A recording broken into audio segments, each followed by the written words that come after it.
Assalamualaikum warahmatullahi wabarakatuh. Perkenalkan, nama saya Lira Firna dengan NIM 23022016 dari Fakultas Ilmu Pendidikan Prodi Pendidikan Guru Pendidikan Anak Usia Dini. Baiklah, pada kesempatan kali ini saya akan menjelaskan materi tentang supervisi pendidikan, yaitu pada proses dan teknik supervisi pendidikan. Yang mana materi yang pertama yang akan saya jelaskan yaitu pada proses supervisi pendidikan. Menurut Gunawan 2002, pelaksanaan atau proses supervisi pendidikan terlibat adanya berbagai ragam atau corak, seperti yang pertama yaitu supervisi yang preventif dalam proses supervisinya. Supervisor senantiasa berusaha mencegah terjadinya hal-hal yang tidak diinginkan dengan berusaha memberikan nasihat-nasihat dan saran-saran untuk menghindari terjadinya kesalahan-kesalahan serta kesulitan-kesulitan atau gangguan yang mungkin terjadi. Yang kedua yaitu supervisi yang korektif dalam proses supervisinya. Supervisor lebih bersifat mencari kesalahan-kesalahan bawahannya, baik kesalahan-kesalahan prinsipal, teknis maupun dalam melaksanakan instruksi-instruksi atau ketentuan-ketentuan yang telah diberikan oleh pihak supervisor. Nah, yang ketiga itu supervisi yang konstruktif dalam proses supervisinya.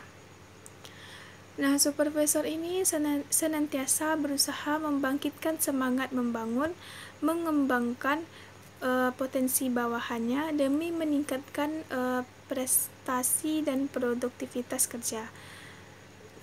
Kecambina atau kritik yang bersifat membangun adalah ciri dari proses supervisi ini. Dalam kependidikan supervisi semacam ini cenderung mengikuti asa Tut Uri Handayani. Dan yang keempat itu supervisi yang kreatif dalam proses supervisinya.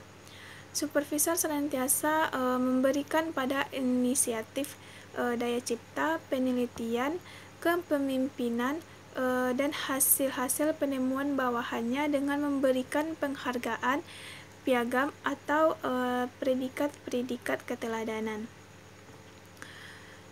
Dan yang kelima yaitu supervisi yang kooperatif dalam pelaksanaan supervisinya. Supervisor selalu mengutamakan kerjasama, partisipasi, musyawarah, toleransi dengan bawahannya demi kemajuan dan pengembangan pendidikan. Nah, kegiatan-kegiatan perencanaan, pelaksanaan, sampai evaluasi selalu mengikut sertakan bawahannya seluas-luasnya. Nah, keberanian mengkritik dan siap dikritik secara sportif dan konstruktif merupakan kebiasaan atau budaya yang mendarah daging antara supervisor dengan orang yang disupervisi. Materi selanjutnya yaitu pada bagian teknik supervisi pendidikan. Teknik supervisi ini merupakan cara-cara yang ditempuh dalam mencapai tujuan tertentu. Nah, baik yang berhubungan dengan penyelesaian masalah guru, masalah guru-guru dalam mengajar, masalah kepala sekolah dalam mengembangkan kelembagaan serta masalah-masalah lain yang berhubungan serta berorientasi pada peningkatan mutu pendidikan. Itu menurut Direktori 2008. Nah, dalam Direktori 2008, supervisi ini dikenal dengan dua teknik besar, yaitu teknik individual dan teknik kelompok. Berikut yang akan dijelaskan mengenai kedua teknik tersebut. Yang pertama yaitu teknik individual. Nah, bila masalah yang dihadapi adanya masalah yang bersifat pribadi, apalagi kusuh atau secret, maka teknik yang digunakan sebaiknya adalah teknik individual atau perorangan dengan pertemuan empat mata dan dijamin kerahasiaannya. Nah, misalnya itu kasus evaluasi guru atau pegawai dengan DP3, kasus konflik guru dengan guru atau pegawai atau murid dan sebagainya. Itu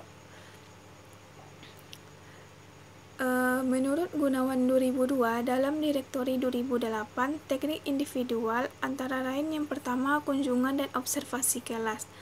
Observasi kelas ini hendaknya dilakukan dengan memakai instrumen yang telah disepakati sebelumnya oleh kedua belah pihak dengan kedua belah pihak. Nah,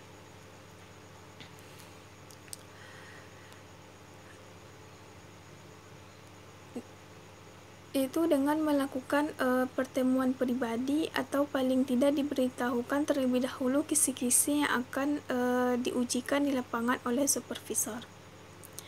Sisi lain yang juga harus dikembangkan dalam kunjungan kelas atau observasi adalah menghilangkan adanya kesan atasan dan bawahan, sebab kesan ini akan menimbulkan kesan negatif baik bagi yang melaksanakan observasi ataupun yang diobservasi itu sendiri.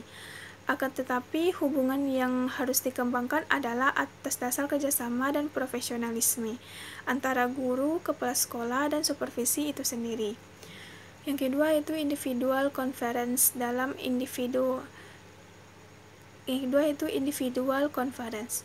dalam individual conference atau pertemuan individu dilaksanakan setelah observasi dilakukan. Nah, sehingga terjalin hubungan akrab. Nah, tujuan itu menganalisis kesulitan belajar baik yang ditimbulkan oleh guru maupun oleh komponen yang lain. Sedangkan analisisnya itu adalah hendaknya dilakukan oleh supervisor yang memiliki tingkat kompetensi yang tinggi. Yang ketiga itu kunjungan antara guru. Guru dengan prinsip dasar pertukaran pengalaman yang dilaksanakan oleh forum guru. Nah, tujuannya itu adalah meningkatkan sikap, keterampilan, serta pengetahuan. Sedangkan analisisnya adalah menumbuhkan prinsip pengajaran yang menyenangkan oleh berbagai pihak. Dan yang keempat itu evaluasi diri dengan prinsip evaluasi diri. Nah, dengan prinsip menumbuhkan dan mengembangkan potensi diri secara akurat, tujuannya adalah menumbuhkan dan membangkitkan keberanian diri pada guru. Sedangkan analisisnya adalah kesulitan yang dihadapi akan kembali pada sejauh mana masing-masing individu memiliki kesadaran diri. Dan yang kelima yaitu supervisory bulletin. Nah, dengan prinsip pemusatan hasil belajar berdasarkan secara menyeluruh, tujuannya adalah untuk menciptakan komunikasi internal dan bersifat pengembangan staf. Sedangkan analisisnya adalah mengoptimalkan media cetak bagi pendidikan. Yang keenam itu professional reading. Professional reading atau bacaan profesional ini memiliki prinsip memperkaya pengalaman individual. Nah, tujuannya adalah penggalian potensi diri secara akurat, sedangkan analisisnya adalah ketersediaan sarana prasekolah menjadi penghambat utama. Selanjutnya itu professional writing. Professional writing ini atau menulis profesional memiliki prinsip mengoptimalkan potensi diri melalui tulisan ilmiah. Nah, tujuannya adalah meningkatkan kemandirian profesional. Sedangkan analisisnya adalah kurangnya percaya diri dalam menulis yang dirasakan oleh banyak kalangan serta media yang kurang mendukung. Yang kedua itu teknik kelompok. Bila supervisor ini memperhitungkan bahwa masalah yang dihadapi bahwanya adalah sejenis, maka penyelesaiannya dapat dilakukan dengan teknik kelompok seperti rapat kerja kelompok, lokakarya, penataran, seminar, diskusi, dan sebagainya. Misalnya itu dalam hal pembuatan satuan pelajar atau PPSI. Nah, peningkatan mutu pendidikan menghadapi atau menangkal kenakalan remaja, perkalian antara siswa, dan sebagainya. Menurut Gunawan 2002, teknik kelompok dalam Direktori 2008 yang pertama itu rapat staf sekolah. Prinsip dasar rapat staf sekolah adalah merencanakan bersama-sama visi, misi, orientasi, dan strategi sekolah. Tujuan itu adalah memperbaiki kualitas personil staf dan program sekolah. Yang kedua itu orientasi guru. Prinsip dasarnya adalah memperkenalkan dan memperkaya pengalaman dengan jalan bertukar pengalaman. Tujuannya itu adalah untuk mendapatkan informasi bagi guru baru tentang sekolah terkait. Yang ketiga itu kurikulum laboratori. Prinsip ini adalah membantu pengembangan kurikulum bagi pihak-pihak terkait, terutama guru. Nah, tujuannya itu adalah membantu guru dan personil sekolah dalam mengembangkan dan memperbaiki kurikulum. Yang keempat itu panitia. Prinsipnya adalah memecahkan masalah-masalah khusus dalam tugas kepanitiaan sekolah. Nah, tujuannya itu adalah mendorong keberanian dan menciptakan kesempatan bagi individu dalam pengalaman profesional. Selanjutnya itu perpustakaan profesional. Prinsipnya memberikan bantuan dalam peningkatan kompetensi profesional. Tujuannya adalah memotivasi peningkatan pengetahuan. Itu selanjutnya itu demonstrasi mengajar. Prinsipnya adalah peningkatan didaktik dan metodik guru. Tujuannya adalah membantu mengembangkan pengajaran yang efektif. Dan selanjutnya itu lokakarya.